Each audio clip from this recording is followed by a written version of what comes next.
ትላንትና በተወዳጁ በእንግሊዝ ፕሪሚየር ሊግ እንግዲህ ጨዋታዎች ነበሩ።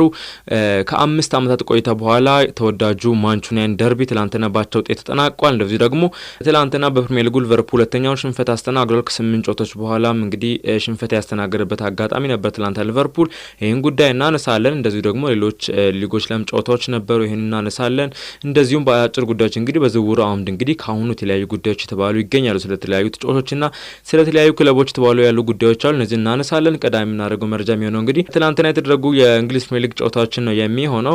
ትላንትና በጂቴክ ኮሚኒቲ ስታዲየም የተደረገው ጨዋታና በ17183 ደጋፊዎች ፊት የተደረገውን ጨዋታ ነው የምናገኘው። ብሬንትፎርድን ከቼልሲ ያገናኘን ጨዋታ ነበር ትላንትና። ብዙዎች ስለዚህ ጨዋታ እንግዲህ ሲያነሱ ጨዋታው እንግዲህ በአቻ ውጤት ሊጠናቀቅ ይችላል የሚሉ ቅድመ ግምቶች ነበሩ ትላንትና የተደረገው ጨዋታ። በዚህ መሰረት እንግዲህ ጨዋታው ብሬንትፎርድ ከቼልሲ ያገናኘው ጨዋታ ያለምንም ግብ አቻ መጠናቀቅ ችሏል። በትላንትናው ዕለት አሁን ላይ እንግዲህ ቼልሲ ነጥብ መጣሉን ተከትሎ ለአራት ውስጥ የሚደረገው ፍክክር እንግዲህ አሁንም ጠንክሮ የሚቀጥል ነው የሚሆነው። ሌላኛው ጨዋታ ትላንትና የተደረገው ጨዋታ በክራቨን ኮቴጅ ስታዲየም በ27770 ደጋፊዎች የተደረገ ጨዋታ ነበር። ይህም ፉላምን ከሊቨርፑል ያገናኝ ጨዋታ ነበር። ትላንትና ጨዋታውንም ሊቨርፑሎች ቀለል አድርጎ ሊያሸንፉ ቻሉ ተብሎ ተገምቶ ነበር። ምክንያቱም ደግሞ ወቅታዊ የፉላም አቋም አሁን ላይ ጥሩ አይደለም። በእርግጥ ባለፈው ሳምንት ላይ ነጥብ ማግኘቱ የሚታወስ ነበርና ከዛ በኋላ ግን በተለይ በክሪስታል ፓላስ 3-0 የተሸነፈበት አጋጣሚ ቀድሞ ምናቆን ፉላም የተመለከትን አልነበረምና ከዚህም ጋር ተያይዞ ትላንትና ምናልባትም ሊቨርፑል ከሜዳ ውጭ ተጉዞ ክራቨን ኮቴጅ ላይ 3 ነጥብ ይዞ ይመለሳል አሊያም ደግሞ 1 ነጥብም ቢሆን ይዞ ይመለሳል የሚሉ ግምቶች ነበሩ። ነው ግን አልተሳካም። ትላንትና በ14 ደቂቃ ልዩነት እንግዲህ ፉላሞች 3 ግቦችን በሊቨርፑል ላይ ማዝነብ የቻሉበት አጋጣሚ ነው የነበረው። ቀዳሚ በእርግጥ ሊቨርፑሎች ቀዳሚ ግብ አስቆጥሮ ነበር በማካሊስተር አማካኝነት በ14ኛ ደቂቃ ገና ቀዳሚ ግብ አስቆጥሮ ነበር። ከዛ በኋላ ግን ፉላሞች 3 ተከታታይ ግቦችን በ14 ደቂቃ ልዩነት አስቆጥረዋል።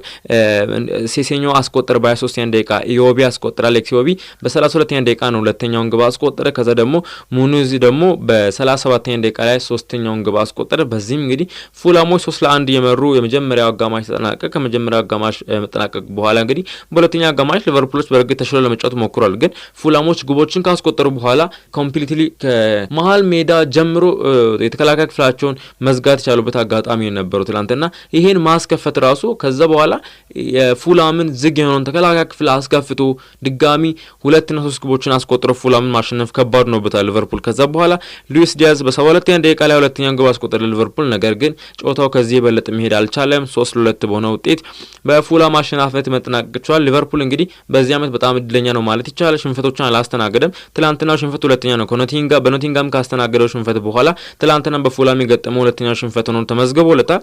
ነገር ግን ሊቨርፑል በዚህ ዓመት በጣም እድለኛ ነው ማለት ይቻላል። የተጫዋች ጉዳት አልገጠመውም።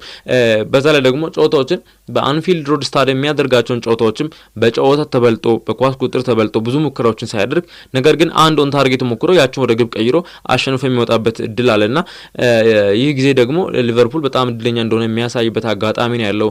ፕላስ ደግሞ አሁን ሊቨርፑል በዚህ ሁኔታ ሽንፈትን እያስተናገደ በነጥብ ርቆ ሄዶ ነው ያለውና እስካሁን 11 ነጥብ ልዩነቶች አሉት ከአርሰናልና ይህ ደግሞ በጣም እድለኛ እንደሆነ ነው የሚያሳዩ። በዚህ ጊዜ ከተከታዮቹ ከና አርሰናል ያለው ነጥብ ልዩነት ምናልባትም 4 እና 5 ሆኖ ቢሆን ኖሮ ልክ እንደ ላሊጋ እና እንደ ሴሪያው አይነት ፍክክር ቢታይ በዚህ ዓመት በፕሪሚየር ሊጉ ሊቨርፑል በዚህ ዓመት ሽንፈትን በዚህ ሁኔታ ላይ ሆኖ ቢያስተናግድ ፕሪሚየር ሊጉን ሞር ደማቅና በደንብ የሚወደድ ሊያደርገው የሚችልበት አጋጣሚ ነበር። ሆኖም ግን አልተሳካም። ትላንትና ሊቨርፑል ቢሸነፍም አሁንም ለዋንጫው ከ85% በላይ አሸናፊ መሆን የሚችልበት እድል በእጁ ነው የሚገኘው።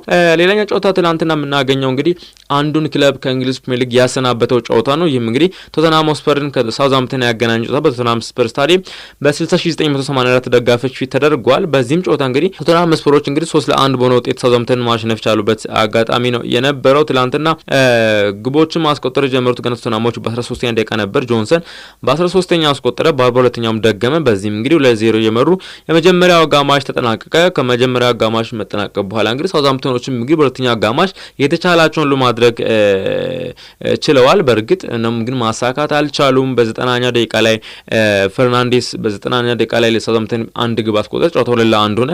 ከዛ በኋላ ነጥብ ሊያገኙ ነው ተብሎ ተገምቶ ነበር። ነገር ግን በ96ኛ ደቂቃ ላይ ማቲያስ ቴል የተገኘውን ፍጹም ቅጣት ምት ወደ ግብ ቀይሮ ቶተንሃሞች ጨዋታውን 3-1 በሆነ ውጤት ማሸነፍ የቻሉበት አጋጣሚ ነው የነበረው። ትላንትና መሸነፉን ተከትሎ ሳውዛምፕተን እንግዲህ ከእንግሊዝ ፕሪሚየር ሊግ ቀድሞ የተወገደ ክለብ መሆኑን አረጋግጧል። በዚህም እንግዲህ ወደ ሻምፒዮንሺፑ የወረደ ቀዳሚው ክለብ ሆኗል። በእርግጥ አሁን ላይ ሌስተርም የሚቀርለት አይመስልም።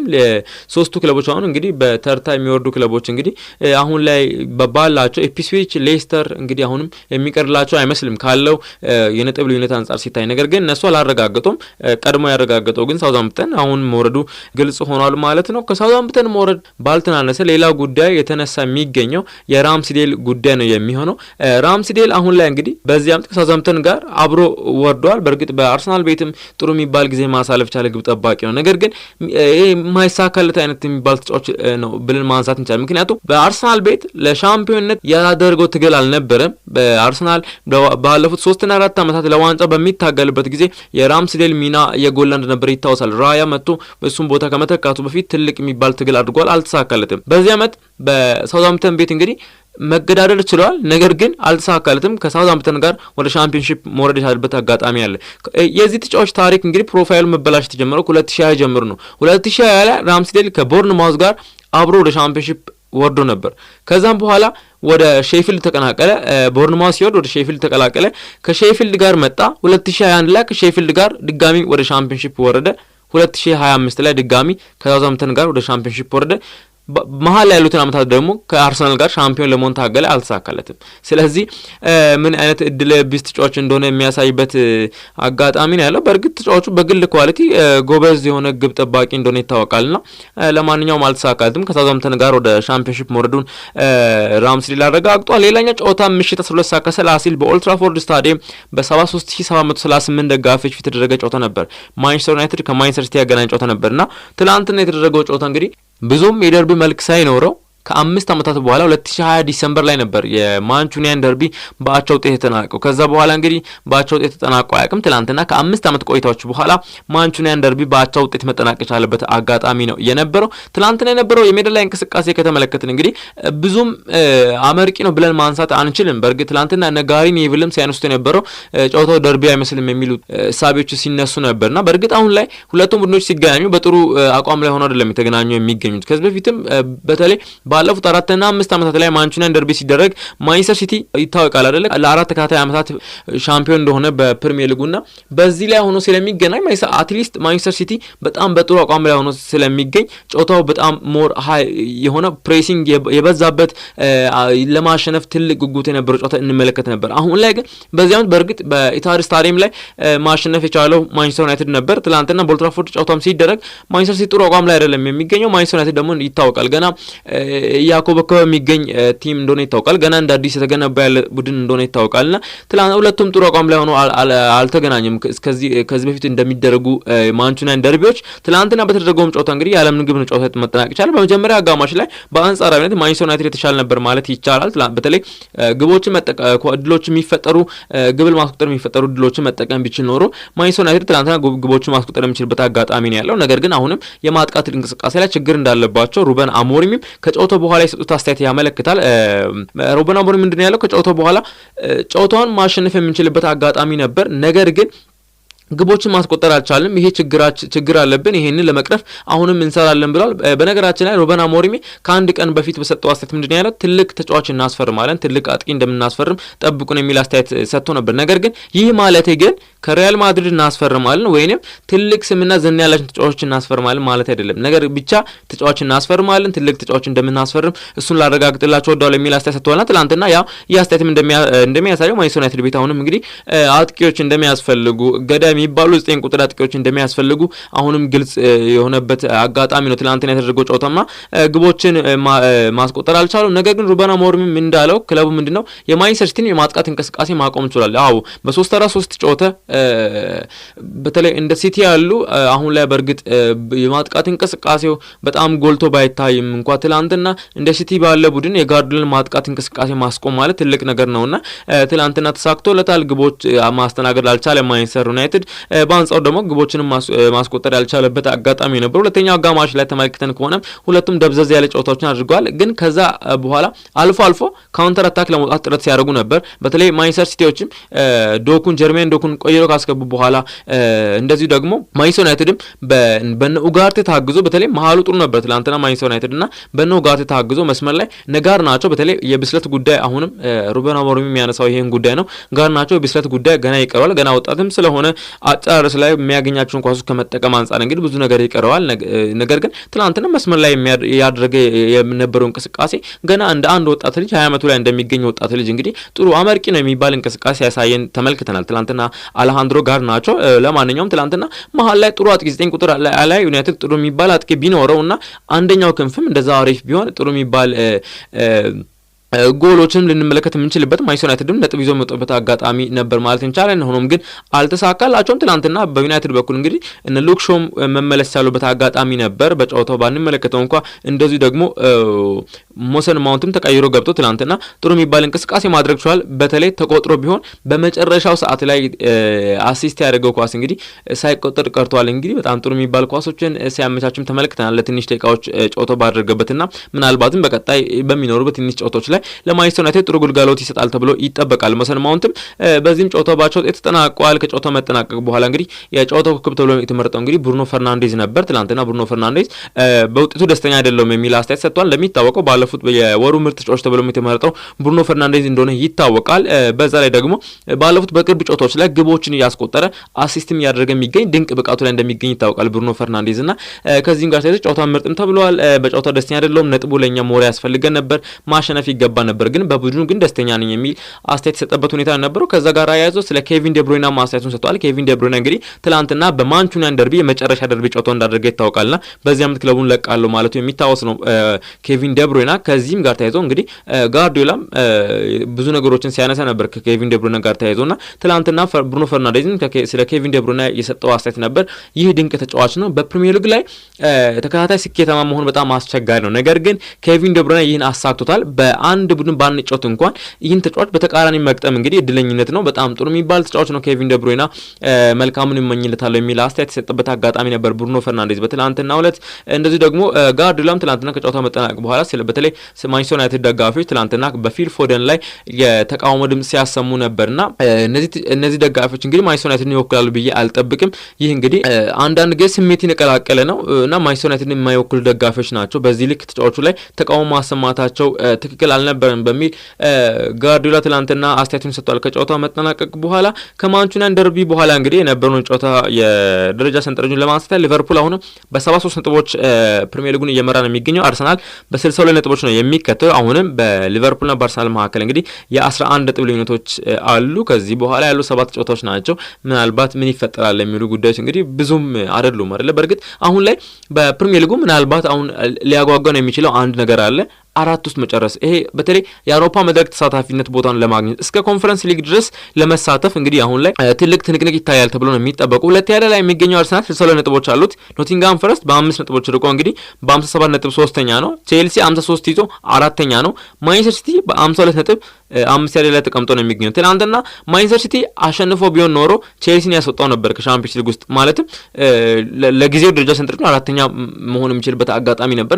ሁለቱም ትናንትና ቼልሲም ሲቲ ነጥብ የጣሉበት አጋጣሚ ስለነበር ቼልሲ በ53 4ኛ ነው፣ ማንቸስተር ሲቲ በ52 5ኛ ነው። አስቶን ቪላም 51 አለው 6ኛ ነው። ኒውካስትልም 50 አለው 7ኛ ነው። ኢቨን ፉላም ራሱ 48 ይዞ 8 ላይ ተቀምጧልና አሁን ላይ ካለው ወቅታዊ አቋም አንፃር እንግዲህ ፉላም በእርግጥ 4 ውስጥ የመግባት እድሉ ጠባብ ሊሆን ይችላል። ነገር ግን እስከ ፉላም ድረስ ያሉት እስከ ብራይተን እስከ 9ኛ ድረስ እስከ ቦርንማውዝ 45 አለው። ምናልባትም ከዚህ በኋላ ተከታታይ ጨዋታዎችን ማሸነፍ የሚችል ቲም እስከ 10ኛ ካሉ ክለቦች እንግዲህ እስከ 4 ያለውን ደረጃ የማግኘት እድላቸው ከፍተኛ ነው። በእርግጥ በተለይ ከኒውካስትል ጀምሮ 3 ነጥብ ልዩነት ስለሆነ ከ7ኛ ጀምሮ ያሉ ክለቦች እንግዲህ እስከ 4ኛ ያለውን ለመጨረስ እንግዲህ ትልቅ ትግል ያደርጋሉ ተብሎ ይጠበቃል። ከዚህ በኋላ እንግዲህ በፕሪሚየር ሊጉ ሌሎች ጉዳዮች ያበቁለት ይመስላል። ነገር ግን በሻምፒዮንስ ሊግ እና የአውሮፓ መድረክ ተሳትፎ የአውሮፓ ሊግ፣ ሻምፒዮንስ ሊግ እና ኮንፈረንስ ሊግ ላይ ለመሳተፍ የሚደረገው ትንቅንቅ እንግዲህ እጅግ ተጠባቂ ነው ተብሎ ይጠበቃል። ሌሎች ደግሞ በወራጅ ቀጠናው ከተመለከትን እንግዲህ ሳውዛምፕተን 10 ነጥቦች አሉት። ቀድሞ ከፕሪሚየር ሊጉ መሰናበቱን ያረጋገጠ ክለብ እንደሆነ ይታወቃል። ከዛ በኋላ ሌስተር ደግሞ 17 ነጥቦች አሉት። በእርግጥ አንድ ቀሪ ጨዋታ አለው። ዛሬ ያለውን ጨዋታ የሚያሸንፍ ከሆነ ምናልባት ከኢፕስዊች ታውን ጋር እኩል 20 ነጥብ ማድረስ ይችላል። ከዛ በኋላ ኢፕስዊች ታውን 18ኛ ነው 20 ነጥብ አለው። 17ኛ ላይ የሚገኘው ወልቭስ ከወራጅ ቀጠና ወጥቶ 32 ነጥቦችን ሰብስበዋል። ይህ ማለት እንግዲህ 12 ነጥብ ልዩነቶችን ከኢፕስዊች ታውን መራቅ የቻለበት አጋጣሚ ነው ያለውና ከዚህ በኋላ በሚቀሩት 7 ጨዋታዎች እንግዲህ ኢፕስዊች ታውን እና ሌስተር ምን ያህል ወልቭስን ወደ ታች አድርገው የቀሩ ጨዋታዎችን በማሸነፍ እንግዲህ ከወራጅ ቀጠና ይወጣሉ የሚሉ ጉዳዮች እንግዲህ ተጠባቂ ናቸው። ነገር ግን ይህ ምናልባት በቁጥር ደረጃ ተስፋ ያላቸው ይመስላል። ነገር ግን በእውነታው አድርገን ከዚህ በኋላ የሚገጥሟቸውን ጨዋታዎች ላይ ስሌት የምንሰራ ከሆነ ግን ያበቃላቸው ይመስላል። ስለዚህ ሳውዛምፕተን፣ ሌስተርና ኢፕስዊች ታውን እንግዲህ ተያይዞ የመውረድ ዕድላቸው ከፍተኛ እንደሆነ ከወዲሁ ማየት እንችላለን። ትናንትና በቡንደስሊጋውም ጨዋታዎች ተደርጎ ነበር። እነዚህን ጨዋታ ውጤቶች እንግዲህ ፈጠን ብለን ለማንሳት እንሞክር። ሳንቲ ፓውል ትናንትና ከሞንቸግላድባች ያደረጉት ጨዋታ 1-1 ሲጠናቀቅ አፎላያኒ በ85ኛ ለሴንቲ ፓውል እና እንደዚሁ ደግሞ ኢታኩራ በ47ኛ ደቂቃ ለሞንቸግላድባች ግብ ማስቆጠር ቻለበት አጋጣሚ ነበር። ትናንትና ሌላኛው ጨዋታ በዩኒየን በርሊንን ከወልፍስበርግ ያገናኝ ጨዋታ ነበር። ዩኒየን በርሊን ትናንትና በሜዳቸው በሄለርባክ በ63ኛ ደቂቃ ግብ እንግዲህ ማሸነፍ ቻሉበት አጋጣሚ ነው የነበረው። በላሊጋውም ጨዋታዎች ነበሩ። ትናንትና ላስ ፓልማስ ከሪያል ሶሲዳድ ያደረጉት ጨዋታ ነበር። በዚህም ጨዋታ እንግዲህ ሶሲዳዶች እንግዲህ ትናንትና ከሜዳቸው ውጪ በማቅናት ግራን ካናሪያ ስታዲየም በመሄድ እንግዲህ ላስ ፓልማሶችን ማሸነፍ ቻሉበት አጋጣሚ ነበር። ትናንትና ለሶሲዳድ ግቦችን ያስቆጠሩት እንግዲህ በዚህ ዓመት በስፔን ብሔራዊ ቡድንም እንግዲህ በሶሲዳድ ቤትም ደምቆታ የሚገኘው ኦያርዛባል በ5ኛ ደቂቃ የመጀመሪያውን ግብ አስቆጠረ። ከዛ ጎሜዝ ማርቲን ሁለተኛውን ግብ አስቆጠረ። አራምቡሩ በ38ኛ ደቂቃ ሶስተኛውን ግብ አስቆጥሮ ጨዋታ 3-0 ከሆነ በኋላ እንግዲህ 2-0 ነው። ማክብርኒ በላስ ፓልማስ በኩል ግብ አስቆጥሮ ነበር። ነገር ግን ከ8 ደቂቃ በኋላ አራምቡሩ ግብ አስቆጥሮ ጨዋታ 3-1 በሶሲዳድ አሸናፊነት እንዲጠናቀቅ ያስቻለበት አጋጣሚ ነበር። ትናንትና ሌላኛው ተጠባቂ ጨዋታ ነበር። በራሞስ ሳንቼዝ ፒዥዋን ስታዲየም በ34505 ደጋፊዎች ፊት ሲጠበቅ የነበረው ጨዋታ ሲቪያን ከአትሌቲኮ ማድሪድ ያገናኝ ጨዋታ ነበር። በዚህ ጨዋታ እንግዲህ ሲቪያዎችም እንግዲህ አሁን ላይ ጥሩ የሚባል ጊዜ ላይ ይገኛሉ። በእርግጥ እነ ባለፈው 4 ውስጥ የሚፎካከር ሲቪያ የተመለከትን ባንሆንም በአውሮፓ ሊግ እንግዲህ ስፔሻሊስት ተብሎ የሚጠራ ክለብ ነበር ሲቪያና ለተከታታይ ዓመታት እንግዲህ አውሮፓ ሊግን ማሳካት የቻለ ክለብ እንደነበር ይታወቃልና በዚህ ልክ ባይገኝም ጥሩ የሚባል ጊዜ ላይ ይገኛል። በአንጻራዊነት ከባለፉት 1 እና 2 ዓመታት ወራል ተመልሰን ካየን አትሌቲኮ ማድሪድ በአንጻሩ እንግዲህ ለዋንጫው ተጠብቆ ነበር በላሊጋ ፍክክር ውስጥና ከዛ በኋላ ግን ቀስ በቀስ በራሱ የተንሸራተ ክለብ ነው ይታወቃል አትሌቲኮ ማድሪድና ያልተሳካለት ክለብ ቢባል በላሊጋው ጥሩ ዓመታትን እያሳለፈ ጥሩ የሚባል ጊዜዎችን በሻምፒዮንስ ሊጉም ገፍቶ ሲሄድ እንመለከታለን።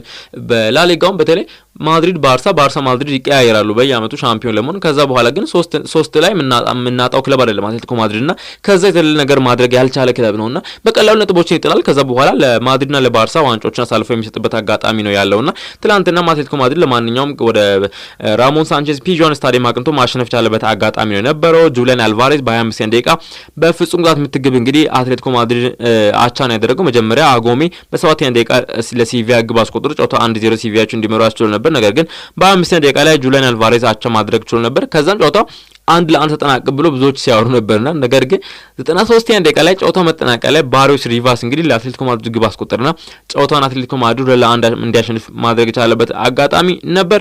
በጆሴ ዞሪላ ስታዲየም የተደረገ ሌላኛው ጨዋታ ሪያል ቫላዶሊድን ከሄታፌ ያገናኝ ጨዋታ ነበር። ትናንትና ሄታፌዎች ጥሩ የሚባል ጊዜ አሳልፈዋል። ጨዋታውን 4-0 ማሸነፍ የቻሉበት አጋጣሚ ነበረውና ትናንትና ሄታፌዎች ከ1ኛ ደቂቃ እስከ 80ኛ ደቂቃ ግብ ማስቆጠር የቻሉበት አጋጣሚ ነው የነበረው። አራምባሪ በ1ኛ ደቂቃ ግብ አስቆጠረ። ቴራቲስ ደግሞ ሁለት ግቦችን በ19ኛ እና በ38ኛ ደቂቃ አስቆጠረ። ኮቲኖ ሜኔስ ዱዋርቴ በ80ኛ ደቂቃ ደግሞ አራተኛውን ግብ አስቆጥሮ የታፊዎች ጨዋታውን ከሜዳ ውጪ በማቅናት እንግዲህ 4-0 በሆነ ውጤት እንዲያሸንፉ ማድረግ የቻለበት አጋጣሚ ነው የነበረው። ቪያሪያል ከአትሌቲኮ ቢልባኦ ያገናኘው ጨዋታ ነው ተጠባቂ ጨዋታ ነበር። እንደሚታወቀው አትሌቲኮ ቢልባኦች እንግዲህ 4 ውስጥ ለመቆየት እንግዲህ ከፍተኛ ፉክክር ያደረጉ እንደሆነ ይታወቃል። አሁን ላይ በተለይ 4 ውስጥ ለመቆየት ትግል ይጠይቃቸዋል። ምክንያቱም ደግሞ ከኋላ የመጡ ያሉትን ሪያል ቤቲስ እንግዲህ እንደሚታወቀው በ8 ጨዋታዎች ሽንፈትን ያላስተናገደው በተለይ አንቶኒ ከተቀላቀለ በኋላ ክለቡ በጥሩ መነቃቀት ላይ እንደሚገኝ ይታወቃልና በተለይ ባለፈው ሪያል ማድሪድን አሸንፏል። ባርሳን ደግሞ ነጥብ እንዳስጣለ ይታወቃልና በዚህ አቋሙ የሚቀጥል ከሆነ በሚቀሩ 8 ጨዋታዎች ላይ ጥሩ የሚባል ነጥቦችን የሚያስመዘግብ ከሆነ 4 ውስጥ መቀላቀሉ ድል ስለሚኖረው አትሌቲክ ቢልባኦም እንግዲህ ጠንክሮ ተጫውቶ ነው የሚገኘው። ስለዚህ ትላንትና ከቪያሪያል ከሜዳ ውጭ ተጉዞ ያደረገውን ጨዋታ ያለምንም ግብ አቻ ማጠናቀቅ የቻለበት አጋጣሚ ነው የነበረው። በዚሁም እንግዲህ ወደ ሴሪያ ጨዋታዎች እናቀና። በሴሪያው እንግዲህ ትላንትና ቪያ ዲልማሬ ስታዲየም በ25709 ደጋፊዎች ፊት ሊቼን ከቬኔዚያ ያገናኝ ጨዋታ 1-1 በሆናቸው ተጠናቋል። ጋሎ በራሱ መረብ ላይ ያስቆጠረ ለቬኔዚያ ግብ፣ ከዛ ደግሞ ለሊቼ ደግሞ ባስኪሊቶ በ65ኛ ደቂቃ ላይ ግብ አስቆጥሮ ጨዋታ 1-1 በሆናቸው ውጤት መጠናቀቅ የቻለበት አጋጣሚ ነበር። ትላንትናም ሌላኛው ጨዋታ በካርሎ ካስቴላኒ ኮምፒውተር ግሮስ አሬና ስታዲየም የተደረገ ጨዋታ ነበር። ኢምፖሊን ከካግሊያሪ ያገናኝ ጨዋታ። ይህም ጨዋታ እንግዲህ ያለምንም ግብ አቻ መጠናቀቅ የቻለበት አጋጣሚ ነው የነበረው። ቶሪኖ ከቬሮና ያገናኝ ጨዋታ ትላንትና 1-1 ተጠናቋል። ትላንትና የተደረጉት እንግዲህ የሴሪያ ጨዋታ እንግዲህ ሁሉም ባቻ ውጤት ተጠናቋል ማለት ይቻላል። ቶሪኖ ከቬሮና 1-1 ተጠናቀቀ። ኤልማስ በ67ኛ ደቂቃና ግብ አስቆጠረ። እንደዚህ ደግሞ ሳር ለቬሮና በ64ኛ ደቂቃ ግብ አስቆጠረ። ጨዋታው 1-1 በሆናቸው ውጤት ተጠናቋል። ላዚዮ ነው በብቸኝነት እንግዲህ በድል ተጠናቀቀው ጨዋታ የላዚዮ ጨዋታ ነው። ላዚዮ ትላንትና በጊቪስ ስታዲየም እንግዲህ በ2731 ደጋፊዎች ፊት አታላንታን በሜዳ ነው በደጋፊቱ ማሸነፍ ቻለበት አጋጣሚ ነበር።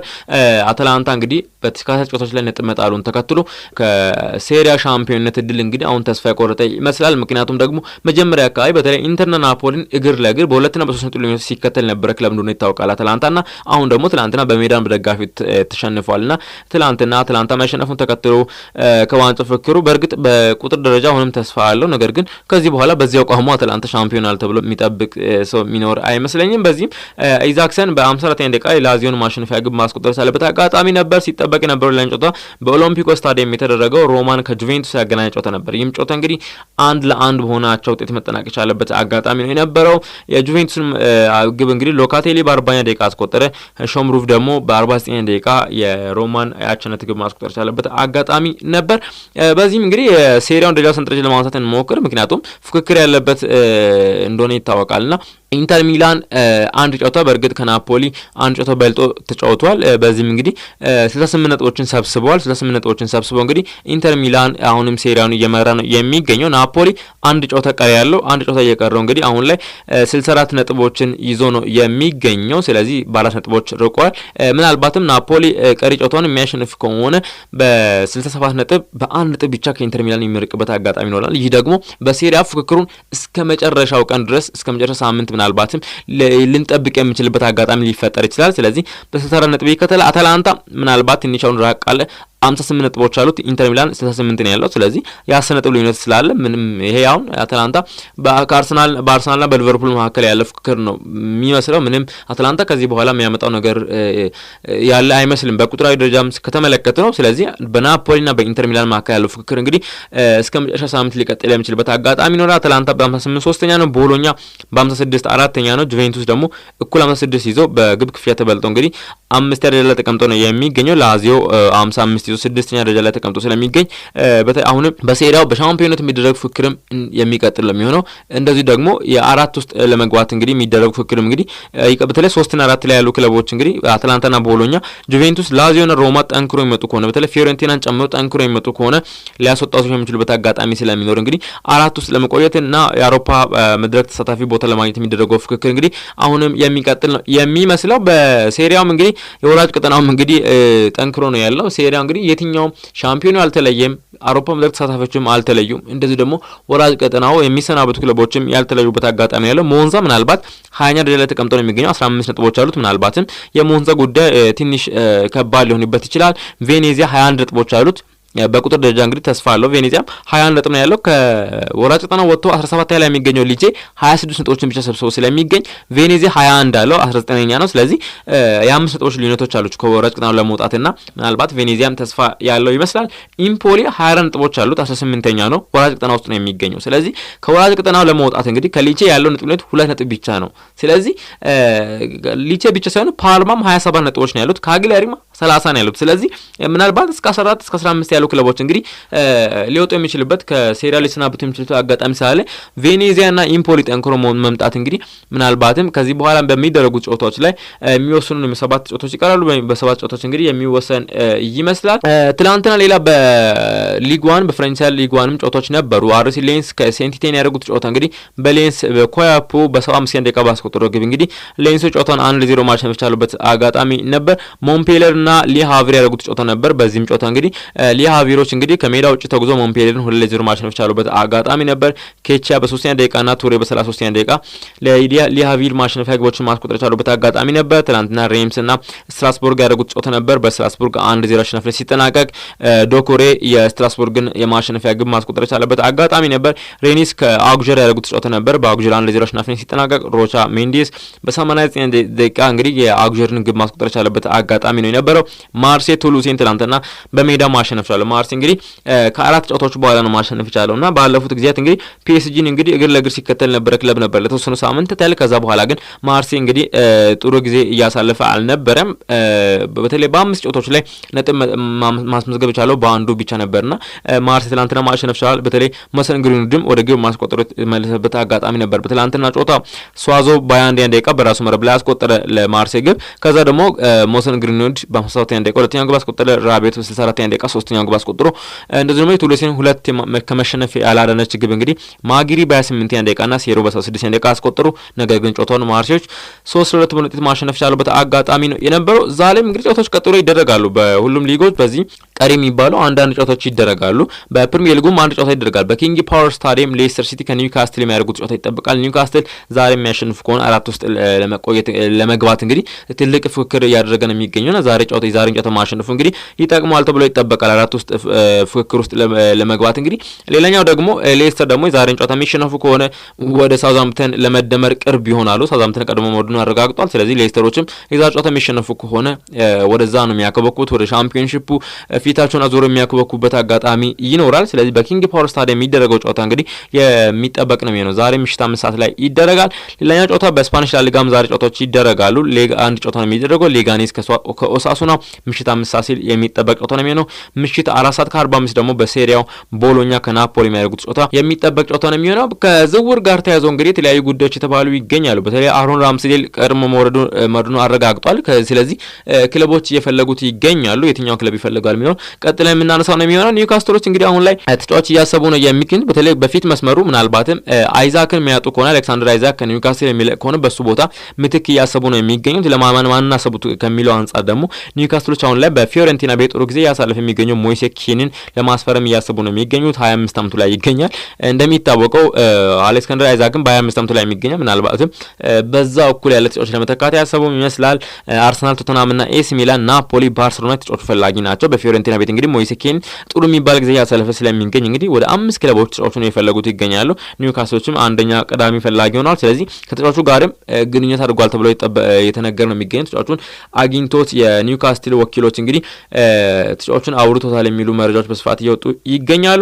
አሁን ላይ እንግዲህ አርሰናል እንግዲህ ተጫዋች ለማስፈረም እንግዲህ ወደ 20 ሚሊዮን ዩሮ ወይንም 17 ሚሊዮን ፓውንድ ለመክፈል እያሰበ እንደሚገኝ መረጃዎች ወጡ ይገኛሉ። የስፓኞሉ ግብ ጠባቂ ጆን ጋርሻን ለማስፈረም እንግዲህ አርሰናል ወደ 20 ሚሊዮን ዩሮ ይከፍላል ተብሎ የተጠበቀ ነው የሚገኘው። ተጫዋቹ በእርግጥ አሁን ላይ ሌሎች ክለቦች እንግዲህ ጥያቄ ያቀርቡ ይገኛሉ። በተለይ በሴሪያ እና በቡንደስሊጋ የሚገኙ ክለቦችም እንግዲህ ለተጫዋቹ ጥያቄዎችን እያቀረቡ ይገኛል። ተጫዋቹ ገና በ23 ዓመቱ ላይ የሚገኝ ተጫዋች ከመሆኑ ጋር ተያይዞ ብዙዎች እየፈለጉት ይገኛሉ።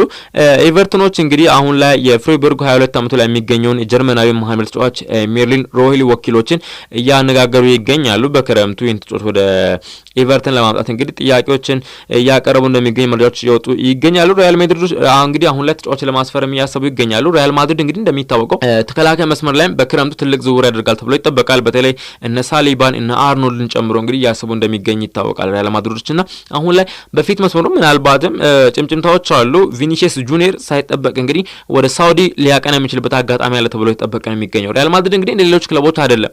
የሆነ መረጃ ከሰማት ተጫዋቾች እንደሚለቁ የሚያስብ ከሆነ በእነሱ ምትክ እንግዲህ ተጫዋች ያስፈርማልና በመጨረሻ ሰዓት ሳያስፈርም ቀርቶ ክፍተት የሚፈጠርበት ክለብ አይነት አይደለም ሪያል ማድሪድና ምናልባትም በሱ ቦታ ምትክ ያሰበ ነው የሚገኘውና በኤሲ ሚላን ቤት የሚገኘው ፖርቹጋላዊውን የመስመር ተጫዋች እንግዲህ ራፋኤል ሊያውን እንግዲህ ለማስፈረም እያሰበ ነው የሚገኘው 25 ዓመቱ ላይ ይገኛል ተጫዋችና በተለይ በኤሲ ሚላን ቤት ጥሩ የሚባል ጊዜ ያሳልፈ ይገኛል። በፖርቹጋል ብሔራዊ ቡድንም ጥሩ የሚባል ጊዜ ያሳልፈ የሚገኝ ተጫዋች ነውና ምናልባትም ቪኒሲየስ ጁኒየር ከማድሪድ የሚለቅ ከሆነ ራፋኤል ሊዮን እንደ አማራጭነት እንደሚያስቡ መረጃዎች በስፋት እየወጡ ነው የሚገኙት። አርሰናል ሊቨርፑል እንግዲህ አሁን ላይ ተጫዋች ለማስፈረም ትንቅንቅ ውስጥ ናቸው። ይህም እንግዲህ በክሪስታል ፓላስ ቤት ጥሩ ጊዜ ያሳልፈ የሚገኘው እንግሊዛዊውን የመሃል ሜዳ ተጫዋች እንግዲህ ኢቤሪች ኢዜን ለማስፈረም እንግዲህ ሀሳቦችን እያቀርቡ ይገኛሉ። አርሰናልም ሁለቱም ክለቦች ተጫዋቹን ለማስፈረም ከፍተኛ ፍላጎት አላቸው። ገና ተጫዋቹ 26 ዓመቱ ላይ የሚገኝ ተጫዋች እንደሆነ በፓላስ ቤትም ጥሩ ጊዜ ያሳልፈ ይገኛል። ግቦችንም ያስቆጥር የሚገኝ ተጫዋች እንደሆነ ይታወቃልና አርሰናልም ሊቨርፑልን ከፍተኛ ፍላጎት እያሳዩ ይገኛሉ። ኒውካስትል እንግዲህ አሁን ላይ ቅድም በመግቢያ ላይ እንደገለጽኩት የሳውዝሃምፕተን ግብ ጠባቂ ለማስፈረም እንግዲህ ፍላጎቶችን እያሳዩ ነው የሚገኙት። 25 ሚሊዮን ፓውንድ እንግዲህ ተጫዋቹን ለማቅረብ ተዘጋጅተዋል። 26 ዓመቱ ላይ የሚገኘው ይህ የእንግሊዝ ኢንተርናሽናል ተጫዋች የሆነው አሮን ራምስዴል አሁን ላይ ከሳውዝሃምፕተን ጋር መወረዱን ተከትሎ እንግዲህ ኤዲ ሃው እንግዲህ ተጫዋቹን በጥብቅ ፈልጎታል። እንደሚታወቀው መረጃዎች የወጡ እንደሚገኙ ከሆነ ኤዲ ሃው እንግዲህ የአሮን ራምስዴል እንግዲህ ዋነኛ አድናቂ እንደሆነ ይነገርላቸዋል። ስለዚህ ምናልባትም አሮን ራምስዴል በኒውካስትል ማሊያ ልንመለከተው የምንችልበት አጋጣሚ ከፍተኛ መሆኑ መረጃዎች በስፋት እየወጡ ይገኛሉ። ሚሎስ ኬርኬዜ በሊቨርፑል በጥብቅ የተፈለገ ነው የሚገኘው። ገና 21 ዓመቱ ላይ ይገኛል። 40 ሚሊዮን ፓውንዶችን ደግሞ ይፈልጋሉ ቦርንማውዞች ከዚህ ተጫዋችና ስለዚህ የተጫዋቹ መዳረሻ የት ሊሆን ይችላል የሚሉ መረጃዎች እንግዲህ በስፋት በቀጣይነት እንግዲህ የሚታወቁ ነው የሚሆኑት። ሌላኛው እንግዲህ ብራይተንና ቦርንማውዝ እንግዲህ አሁን ላይ 18 ዓመቱን ተጫዋች ብሪስቶል ሮቨርስ ተጫዋች የሚገኘውን ኮፊ ሾውን ለማስፈረም እንግዲህ ጥያቄዎችን እያቀረቡ ነው የሚገኙት። ምናልባትም ከብሪስቶል እንግዲህ ተጫዋቹን ለማስፈረም ብራይተን በተለይ ቦርንማውዝ የተሻለ ዕድል አላቸው ተብሎ የተወራ ነው የሚገኘው። ስለዚህ የኮፊ ሾው ቀጣይ ማለፊያ ፕሪሚየር ሊግ ሊሆን እንደሚችል መረጃዎች በስፋት ይወጡ ግን በእርግጥ እዛው እንግሊዝ ነው ያለው። ነገር ግን ወደ ፕሪሚየር ሊጉ የማድረግ እድል አለው ተጫዋቹ። ዌስትሃሞች እንግዲህ በክረምቱ እንግዲህ ስኳዳቸውን በተለይ ጥልቅ ስኳድ ለማድረግ እያሰቡ እንደሚገኝ የተነገረ ነው የሚገኘው። ስለዚህ እስከ 10 የሚጠጉ ተጫዋቾችን እንግዲህ ለመልቀቅ ፍላጎት አላቸው ተባለ የሚገኘው ምክንያቱም ቲሙ እንደ አዲስ ለመገንባት ያሰቡ ይመስላልና እስከ 10 የሚጠጉ የቀሩ ተጫዋቾች እንግዲህ ከክለቡ ለቁም እንደሚችሉ መረጃዎች በስፋት እየወጡ ነው የሚገኙት። አሁን ላይ የሪያል ማድሪዱ አሰልጣኝ ካርሎ አንቸሎቲ አሁን ላይ ከብራዚል ብሔራዊ ቡድን ጋር እስካሁን ድረስ እየተነጋገሩ እንደሆነ መረጃዎች ሲወጡ ይገኛሉ። ምናልባትም ከበርናባው ለመልቀቅ የመጨረሻው ጊዜ ይሄ ሊሆን እንደሚችል ሪሊቮ ኢን ስፓኒሽ ተባለ ጋዜጣ ይዘት ወጣ መረጃ ያመለክታልና ምናልባትም ካርሎ አንቸሎቲ ከማድሪድ ከሚለቅ ሆነ ብራዚል ብሔራዊ ቡድን ያለ አሰልጣኝ እንደሚገኝ ይታወቃልና ምናልባትም በቀጣይ ዓለም ዋንጫም ብራዚልን እየመራ ልንመለከተው የምንችልበት አጋጣሚ ያለ ካርሎ አንቸሎቲ። በሱ ምትክ ደግሞ ሪያል ማድሪድ ቤት ምናልባትም እነ ጃቪ እንደዚሁ ደግሞ ምናልባትም ጀርገን ክሎፕም ተመልሶ ወደ አሰልጣኝነት ሲመለስ በበርናባው ስታዲየም ልንመለከት የምንችልበት አጋጣሚ ሊኖር እንደሚችል መረጃዎች እየወጡ ይገኛሉ። የመጨረሻ መረጃችን የሚሆነው እንግዲህ ስለ ቀድሞ ማንቸስተር ዩናይትድ አሰልጣኝ ኤሪክ ቴን ሃግ ነው የሚሆነው። ኤሪክ ቴን ሃግ እንግዲህ ትላንትና ሮማ ከጁቬንቱስ ባደረጉት በሴሪያ ጨዋታ ላይ ስታዲየም ተገኝቶ እንደተመለከተ መረጃዎች ይወጡ ይገኛሉ። ይህም ደግሞ ሁለቱም ክለቦች ሮማም ጁቬንቱስም አሰልጣኙን እንደሚፈልጉት መረጃዎች ይወጡ ይገኛሉ። ምናልባትም በቀጣይነት እንግዲህ ከሁለቱ ክለብ አንዱ ጁቬንቱስ ወይ ሮማ ደግሞ የቀድሞ ማንቸስተር ዩናይትድ አሰልጣኝ ኤሪክ ቴን ሃግን በአሰልጣኝነት ይሾማሉ ተብሎ የተጠበቀ ነው የሚገኘው። ስለዚህ ምናልባትም እስከ ክረምት አልመለስም በአሰልጣኝነት የሚል አስተያየት ሰጥቶ ነበር ኤሪክ ቴን ሃግና ምናልባትም ኤሪክ ቴን ሃግ በሴሪያው ልንመለከተው የምንችልበት አጋጣሚ አለ ወይ በሮማ አሊያም ደግሞ በጁቬንቱስ ልንመለከተው የምንችልበት አጋጣሚ ይኖራል። እነዚህን ጉዳዮች ያነሳን ከእናንተ ጋር ቆይታዎች አደረግን። መልካም ቀን።